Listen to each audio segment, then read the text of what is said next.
Salut les grognards! Dans cette vidéo Histoire et Tuto, je vais vous parler du 2e régiment de chevaux légers lanciers de la garde impériale, aussi appelé lancier hollandais ou lancier rouge et surnommé les écrevisses. Je vous mettrai à l'écran des images du magazine Soldats des éditions Emdal, le magazine numéro 4, consacré à la cavalerie de la garde impériale, et d'autres images vous verrez au cours de la vidéo. Donc l'histoire de ces lanciers hollandais commence pour ainsi dire, le 1er juillet 1810, quand Louis Bonaparte, frère de Napoléon, abdique du trône de Hollande. Napoléon donc intègre la Hollande à l'Empire français, en transformant le royaume de Hollande en plusieurs départements français, et l'armée hollandaise donc est intégrée dans la Grande Armée. Mais pour remercier l'armée hollandaise qui s'est courageusement illustrée durant la campagne de 1806 et 1807, Napoléon va intégrer à sa garde les troupes de l'ex-garde royale de son frère.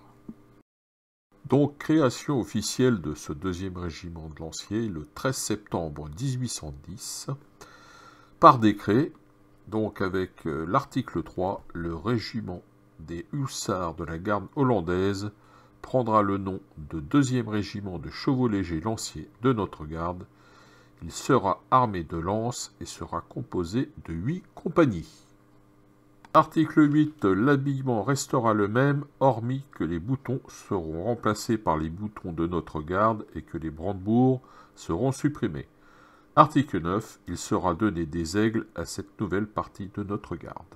Je vous mets les images du premier uniforme porté par ce 2e régiment de lanciers. 6 mars 1811, le général Colbert est nommé colonel commandant du régiment.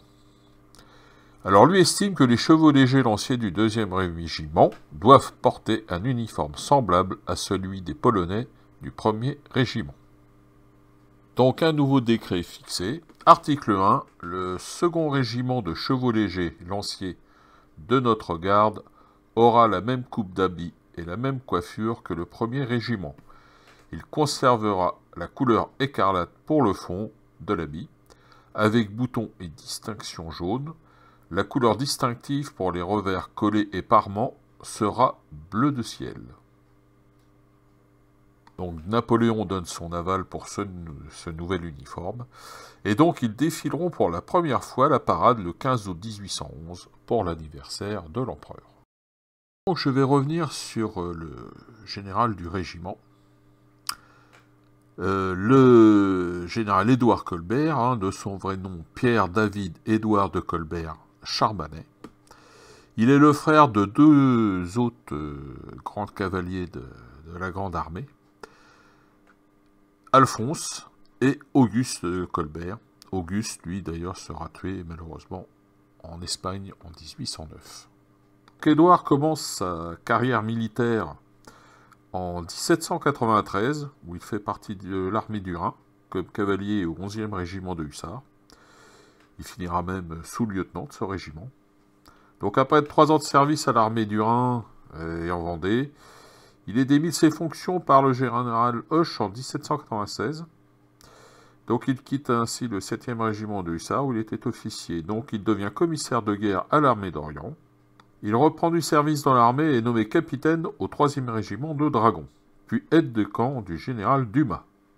Devenu adjudant-major à l'escadron de Mamelouk, il décroche un poste d'aide de camp auprès de Junot en 1803 à l'armée des côtes. 1805, il est attaché au maréchal Berthier comme aide de camp. Il sera blessé à Austerlitz. Très actif pendant la campagne de Prusse et de Pologne, il est nommé colonel du 7e hussard, donc ouais, en quelque sorte une revanche.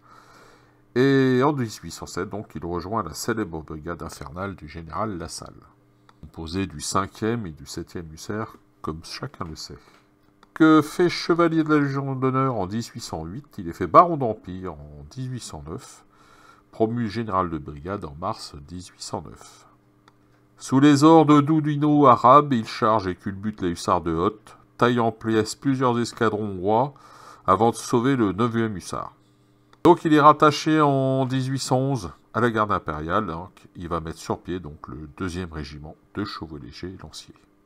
Pendant la campagne de Russie, il commande même donc les 2 régiments, hein, le 1er polonais, le 2e hollandais, font brigade ensemble. En juin 1812, donc il rentre à la tête de son 2e régiment, le régiment de lanciers de la garde en Russie. Il ouvre la retraite avec ses lanciers rouges, nommé général de division en novembre 1813 en Allemagne. Il rompt et culbute et taille en pièces les Russes à Botzen. Donc toujours à la tête de ces chevaux légers, hein, il va, pendant la campagne de France, il va combattre à Chargé, à Montmirail, à Champaubert, à Nongy. Ensuite, il aura Restauration, et il se rallie aux Bourbons, mais quand Napoléon revient pour les 100 jours, il hésite, mais il reçoit une lettre de l'empereur qui lui écrit « Général Colbert, il y a 3 jours que je vous attends ». Eh bien, il rejoindra Napoléon et chargera une dernière fois à la tête de ses écrevisses à Waterloo. Et il finira cette grande carrière militaire en 1834 avec donc l'expédition en Afrique. Et il participera donc à la première expédition de Constantine en 1836. Voilà pour ce grand général de cavalerie de la Grande Armée. Donc voilà, à travers ce résumé de la carrière d'Édouard de Colbert, vous avez quand même un aperçu des campagnes qu'ont livré ce 2e régiment de lanciers de la garde, pour dire que bon, ils ont été évidemment très accablés pendant la campagne de Russie, hein, puisqu'ils vont revenir, je crois, une quarantaine. Ça a été une campagne terrible. Mais bon, voilà, ils ont été reformés et ont filé à Waterloo. Je parlerai rapidement de l'escadron de la Jeune Garde, hein, un escadron qui était rattaché au 2e régiment, composé de jeunes cavaliers. L'uniforme était le même, avec des couleurs, on va dire, inversées, comme je vous le mets à l'écran, avec une image. La principale différence au niveau uniforme de ce jeune escadron de la Jeune Garde du 2e régiment de chevaux légers, c'est la couleur de la Gurtka. La Gurtka, c'est la veste. Donc couleur inversée, bleu impérial pour le fond et rouge écarlate pour les distinctifs. Et par ailleurs, il ne porte ni épaulettes ni aiguillettes, mais 2 pattes d'épaule en drap bleu. Passepoilouette de rouge. Voilà, ça c'est la principale différence de leur uniforme. Il y a que les sous-officiers des escadrons de la Jeune Garde sont tirés de la Vieille Garde, comme les officiers d'ailleurs. Voilà donc pour ce petit historique, hein, je vous propose de passer au tuto peinture. Donc pour faire ces lanciers, j'ai utilisé la boîte de lanciers polonais de chez Zvezda, que je vous mets à l'écran. Donc la figurine a été sous-couchée en blanc. Et je vais commencer par donc un rouge, un contraste, un Blood Angel Red. Donc avec ça, avec ce rouge, donc je vais faire évidemment l'habit, veste, culotte, une partie de la chapka et le bas, donc du fanion ou de la flamme, comme on veut. Voilà.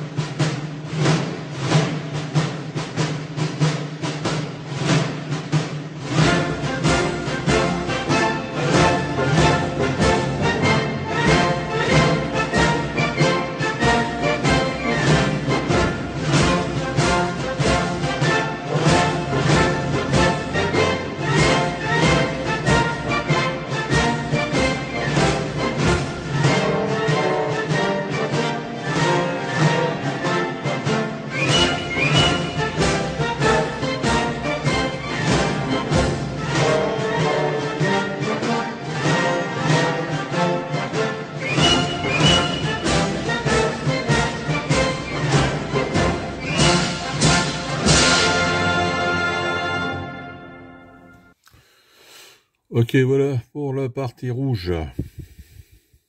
Donc là, on a fait quand même une bonne partie de la figue. Ouais, ça s'appelle pas les lanciers rouges pour rien. Ok, maintenant, je vais passer au bleu. Alors là, je vais pas prendre un contraste. Je vais prendre un bleu. Macrash Blue de chez Citadel. Un bleu que j'aime bien.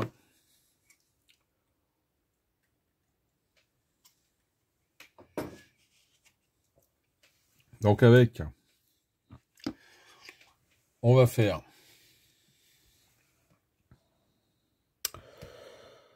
tiens, je viens de m'apercevoir, j'ai oublié un petit peu de rouge là, enfin, j'en remette. Donc on va faire col, revers de veste. Et pareil derrière, on va faire les retroussis. Je vais regarder. On va faire les retroussis. On va faire les bandes sur sa culotte. Et on va faire aussi, il y a quelques galonnages en bleu à faire sur sa veste. Voilà.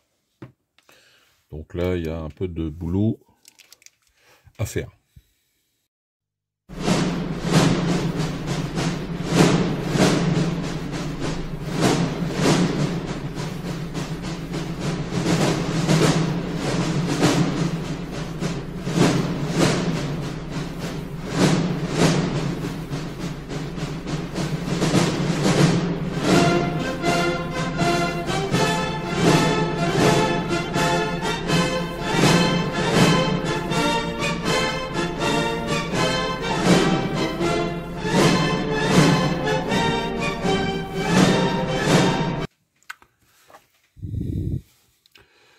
Ok, bah ouais, bon, j'espère que j'étais pas hors champ caméra. Parce que je me suis quand même pas mal concentré. Et j'avoue que ce matin, ça fait un moment que j'ai pas touché les pinceaux. Et j'ai eu un peu de mal là sur cette partie-là. À mon avis, les peintres confirmés que s'il y en a qui regardent ce truc, cette vidéo, il va dire mais qu'est-ce que c'est que ça, Gus? Comment il peint? Voilà donc.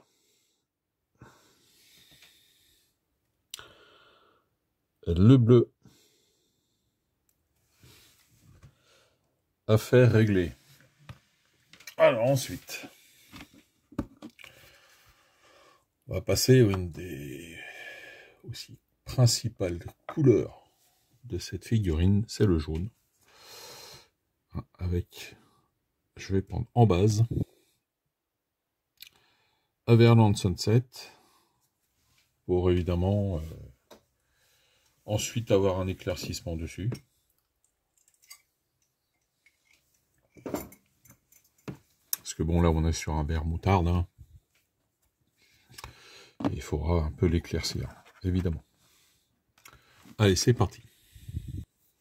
Donc, avec le jaune, hein, on va faire sur le chapka, donc, on va faire toute cordelette, raquette. Ensuite, sur l'uniforme, les aiguillettes et les épaulettes.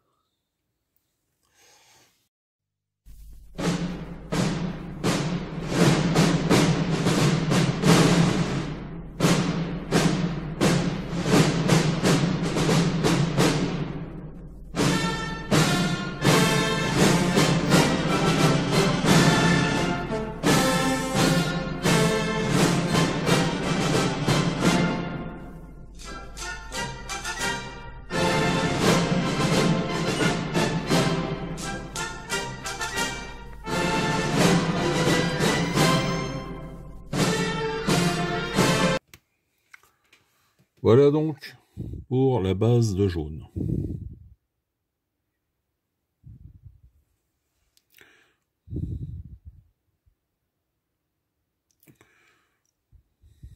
Bah ouais, ça fait mal le point peut-être. Allez. Donc maintenant, je vais passer au noir.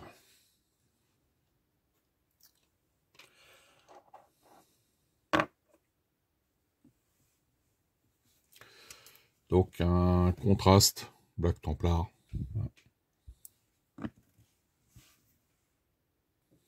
Donc avec le Black Templar, on va faire la partie basse de sa chapka, voilà, avec la visière.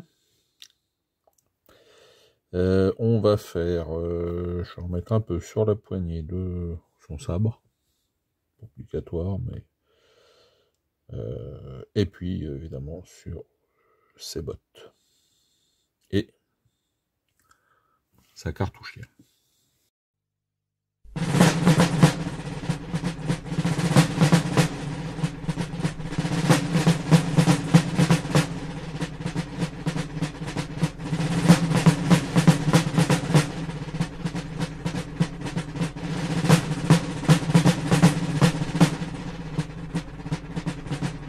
Ok, voilà pour le noir.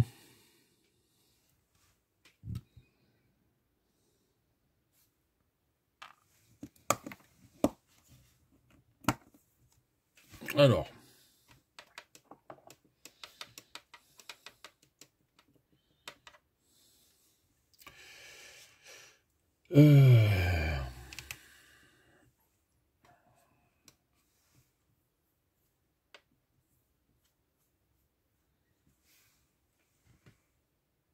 donc là, je vais faire les parties métalliques. Donc, pour les dorés, je vais prendre le Retributor Armor, Citadel.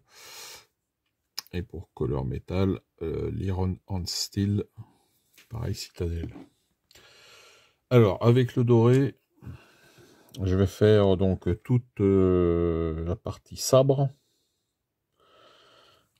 Bon, il y a une petite pointe de noir là, que je repasserai plus tard.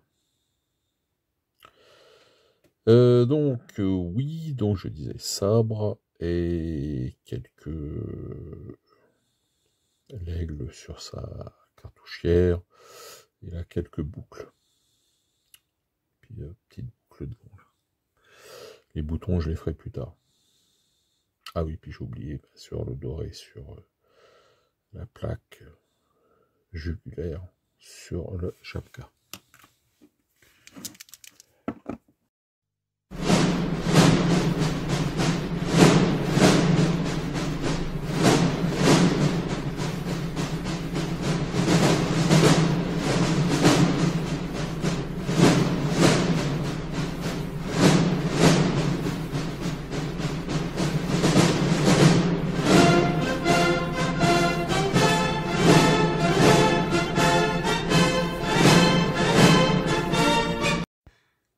Donc, avant d'éclaircir mon jaune, je vais utiliser un shade que je vais passer sur les parties jaunes où il y a de la gravure. Hein. Donc, aiguille, cordelet, raquette et épaulette. Donc, c'est un shade, un séraphin sépia. Et ensuite, j'éclaircirai mon jaune, donc, avec un Arial Yellow, une fois que ça sera sec, évidemment.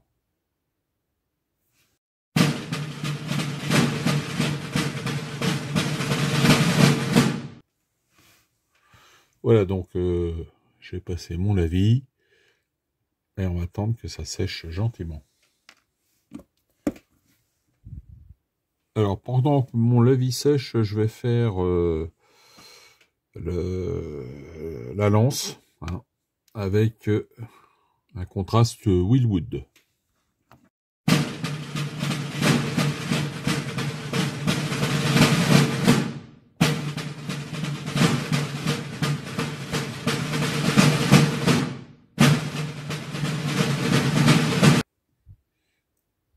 Voilà pour la lance. Ok, donc, on va y aller pour l'éclaircissement du jaune, hein, avec mon Arial Yellow. Donc, par petites pointes, hein, on va y aller.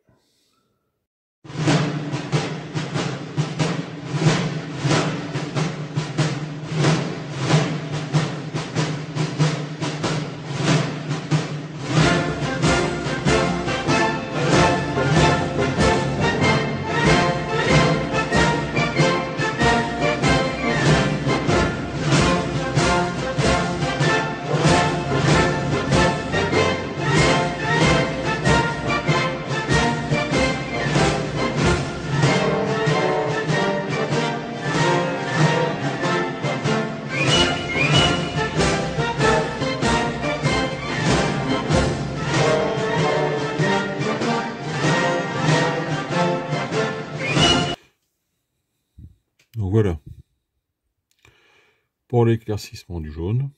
Alors on peut même repousser, pas bien le mot. On pourrait faire un troisième éclaircissement si on veut que ça brille, enfin ça brille, ça ressorte vraiment. Vous voyez, j'ai encore un jaune plus clair, hein. Celui-là c'est un Valero Deep Yellow. Donc si vous voulez refaire un petit éclaircissement encore plus flashy, on peut y aller avec ça. Alors, maintenant, je vais faire donc le visage, hein, avec un Gulliman flèche. Je vais faire ses cheveux avec une petite pointe de Snakebat Laser. Et puis donc, à suivre,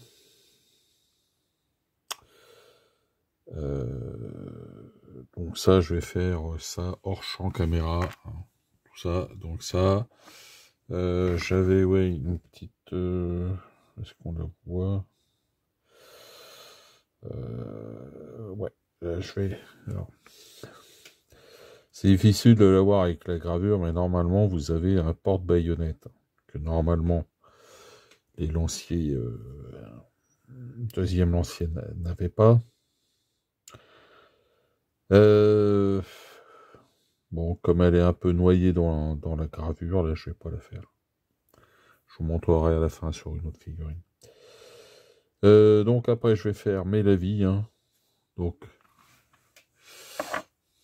Mélavie, donc ça sera pour le blanc un Apothecary White.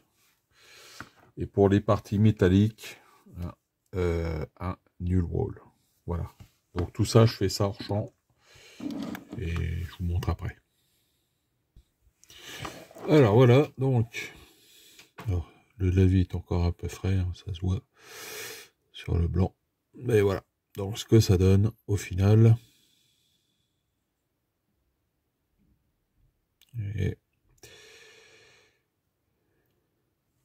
donc, pour les chevaux, eh ben c'est pas compliqué. Hein. Et on reprend du bleu, du rouge, du jaune. Hein. Y a pas ce... La céleri n'est pas compliquée. Hein.